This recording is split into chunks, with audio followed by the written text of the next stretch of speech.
அனைவருக்கும் வணக்கம். இந்த வீடியோவில் நம்ம என்ன பார்க்க போகிறோம் அப்படின்னு பார்த்தீங்கன்னா, டிஎன்பிஎஸ்சி குரூப் 4 ஹால் டிக்கெட் வந்து ரிலீஸ் பண்ணிக்கிட்டாங்க.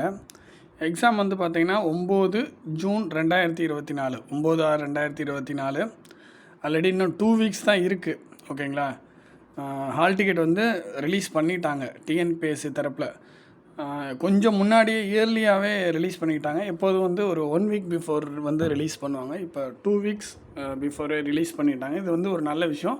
நீங்கள் சென்டர் வந்து ஈஸியாக பார்த்துக்கலாம். ஒரு டைம் கூட நீங்கள் போயிட்டு வரலாம். பக்கத்தில் சென்டர் அப்படின்னா நேரில் போய் நீங்கள் எக்ஸாம் எழுதுகிற சென்டரை வந்து நீங்கள் விசிட் பண்ணிக்கிட்டு வரலாம். ஏன்னா நீங்கள் லாஸ்ட்டு நேரத்தில் நீங்கள் பதட்டம் அடையாமல் இருக்கிறதுக்கு இது வந்து உங்களுக்கு உதவியாக இருக்கும். முன்னாடியே ரிலீஸ் பண்ணது ஒரு நல்ல விஷயம் அப்படின்றத சொல்ல வரேன். இன்னும் வந்து ஒரு 15 டேஸ் தான் இருக்குது. இந்த 15 டேஸில் வந்து நீங்கள் ரிவிஷன் தான் பண்ண முடியும். ஓகேங்களா? ஆல்ரெடி நீங்கள் படித்து வச்சதை நீங்கள் ரிவிஷன் தான் பண்ண முடியும்.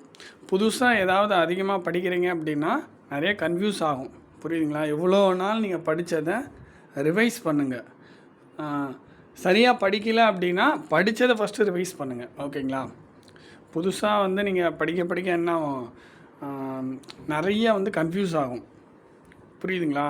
ஸோ ஆல்ரெடி படித்து வச்சது இந்த 5 நாள் ரிவிஷன் பண்ணுங்கள். சில பேர் வந்து என்ன பண்ணுவாங்கன்னா, ஒரு 3 to 4 months வந்து நல்லா படிச்சுட்டு கடைசி ஒரு மாதத்தை வந்து ரிவிஷனுக்கு வச்சுருப்பாங்க.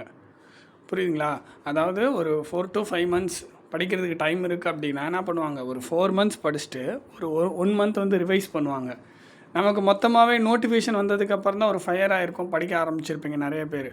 ஸோ அப்படி இருக்கிறப்ப கிட்டத்தட்ட ஒரு 100 டேஸ் இருந்திருக்கும். ஓகேங்களா? ஒரு 100 டேஸ் இருந்திருக்கும்.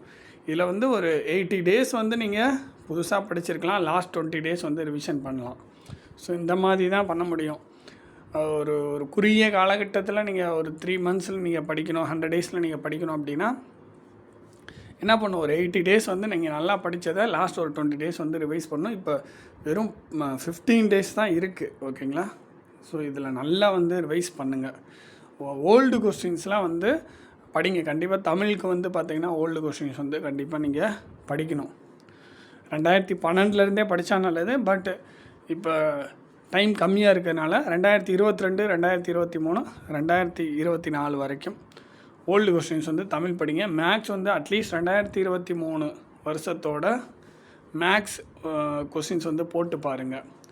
ஓகேங்களா? ஜிகேலாம் வந்து பார்த்திங்கன்னா நிறைய முக்கியமான டாப்பிக்லாம் நம்மளே வந்து சொல்லியிருக்கோம், இதெல்லாம் முக்கியமான டாபிக் அப்படின்ட்டு. ஸோ நீங்கள் அந்த மாதிரி கூட நீங்கள் முக்கியமான டாப்பிக்கை வந்து நல்லா படிக்கலாம். ஓகேங்களா? தேங்க்யூ. நீங்கள் வந்து ஹால் டிக்கெட் ஃபஸ்ட்டு டவுன்லோட் பண்ணிக்கோங்க. புரியுதுங்களா? ஹால் டிக்கெட்டு ஒரு அட்லீஸ்ட் 2 காப்பீஸாவது நீங்கள் வச்சுக்கிறது நல்லது. ஹால் டிக்கெட் வந்து 2 காப்பி வச்சுக்கோங்க. அது ரொம்ப நல்ல விஷயம். ஹால் டிக்கெட் ஓப்பன் பண்ணி படித்து பாருங்கள். ஸோ எந்த இடத்துல எக்ஸாம் சென்டர் வந்து உங்களுக்கு இருக்குது அப்படின்றத நல்லா பாருங்கள். ஓகேங்களா? தேங்க்யூ. ஏன்னா அதுக்கு தகுந்த மாதிரி தான் நீங்கள் வந்து தயாராக முடியும். ஓகேங்களா? எவ்வளோ தூரத்தில் எக்ஸாம் சென்டர் இருக்குன்றது தெரிஞ்சுக்கிட்டு தான் நீங்கள் எக்ஸாம் அன்னைக்கு காலையில் எப்போ புறப்படுறது அப்படின்ற விஷயத்தெல்லாம் நீங்கள் யோசிக்க முடியும். தேங்க்யூ.